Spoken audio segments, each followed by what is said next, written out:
नमस्ते। कहानी का नाम कर्म का फल। देवेश एक अच्छे घर का बेटा था। घर वाले उसे कुछ ज़्यादा ही प्यार करते थे। इसी कारण उसकी शिक्षा केवल 10वीं तक हुई थी। देवेश को बैलों का बहुत शौक था। वह बैलों को तरह तरह के खाने के लिए खुराक देता था। देवेश को अपने बैलों से बहुत लगाव था और बैलों को भी अपने मालिक से बहुत लगाव था। जब देवेश अपने बैलों को किसी भी कोने में से पुकारता था तो बैल वहाँ खड़े हो जाते और देवेश को ढूंढते हुए अपनी गर्दन इधर उधर कर लेते थे। वो एक दूसरे से बहुत प्यार करते हैं। गांव में उसकी बैलों की तरह बैल जोड़ी आसपास के 10-12 गांव में नहीं थी। देवेश को बैलगाड़ी दौड़ में भाग लेना बहुत अच्छा लगता था। वह हमेशा दौड़ में भाग लेता था। उसके पास 10-12 अब तक जीते हुए पुरस्कार है। गांव के हर व्यक्ति को अपने गांव का नाम मिलता है। वह अपने बैलों की अच्छी तरह देखभाल करता था। देवेश अब 25 साल का एक खूबसूरत लड़का लग रहा था। उसके घर वाले ने सोचा कि अब देवेश को कोई अच्छी सी लड़की ढूंढनी चाहिए और शादी कर लेनी चाहिए। उन्होंने एक बड़े घराने की अच्छी लड़की को ढूंढा। मीनल अपने माता पिता की इकलौती संतान थी। देवेश का गांव और मीनल का गांव पास ही थे, इसलिए दोनों परिवार के सभी सदस्य एक दूसरे को जानते थे। देवेश और मीनल की शादी अच्छे समय पर हुई। उनका नया जीवन अच्छी तरह से शुरू हुआ। देवेश की शादी को 2 साल हुए थे और उनका एक खूबसूरत बेटा है। मीनल भी बहुत नेक दिल थी और घर में सबसे प्यार से बात करती थी। अगले 3 साल में देवेश को एक और बेटा हुआ। अब मीनल अपने ससुराल वालों के काम में लग गई। साथ ही घर के काम और दोनों बच्चों के काम में वो व्यस्त रहने लगी। मीनल अपनी दुनिया में अच्छी तरह सेटल हो चुकी थी। उसे अपने बच्चों के साथ खेलने में बहुत मज़ा आता था।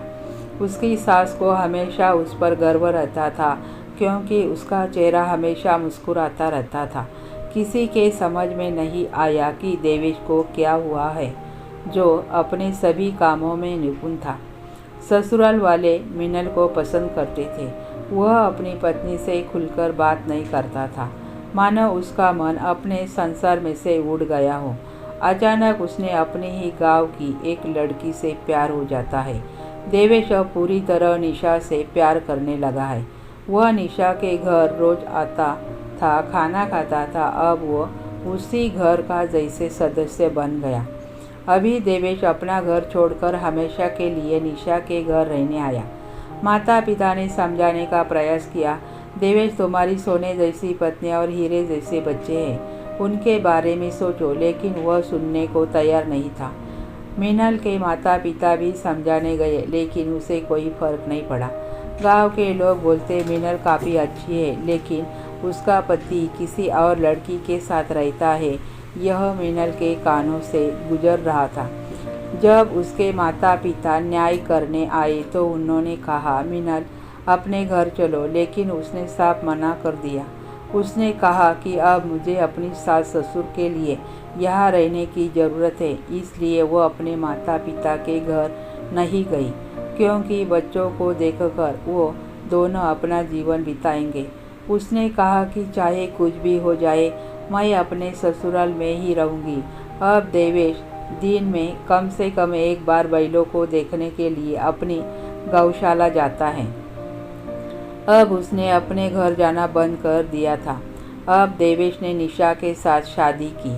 वह अब गांव में मुंह उठाकर रहने लगी, लेकिन उसको कोई बोल नहीं सकता था। एक दिन मीनल अपने बेटे को गोद में लेकर कुछ काम के लिए निशा के घर के सामने से जा रही थी।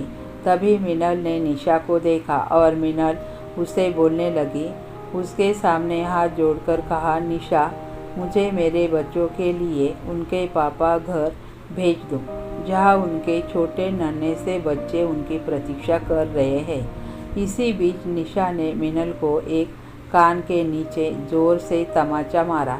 उसने मीनल से कहा, तुम्हारा पति खुद मेरे पास आया है, इसलिए अपने बच्चों को हमेशा के लिए तुम कहीं दूर लेके जाओ।